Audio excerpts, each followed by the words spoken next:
This is to explain the setup for the Eileen Gray building, or the representation of it, E1027.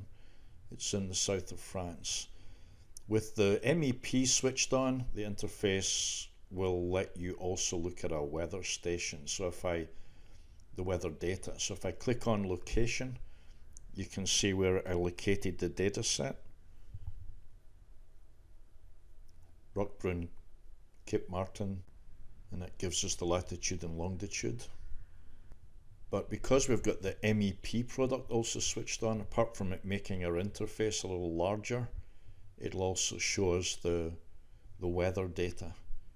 So just to show you the project itself, there are masses that I've put in as really external drapes of fabric on the outside of the south side of the building.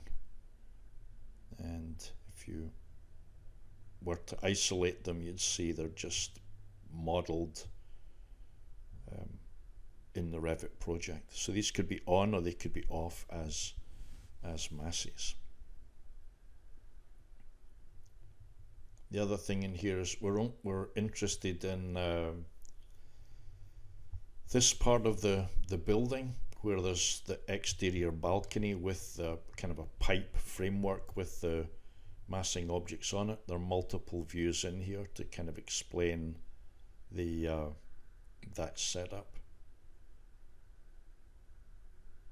For example, that's it with the massing switched on. So you could also have sun settings in here where we're looking at it, particular time of the year. And we could have our rendering settings.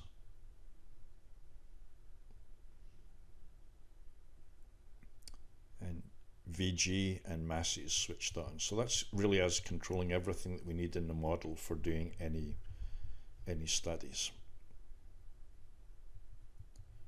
Last thing in here would be if I went to like a rendering just to show what it looks like. There's the outside balcony.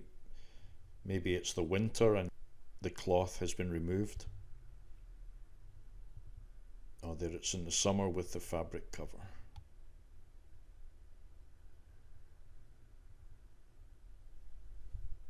So that's an explanation of the project. We're going to look at the second floor to see what effect that has on LEED certification when you have the fabric left on or when the fabric is switched off.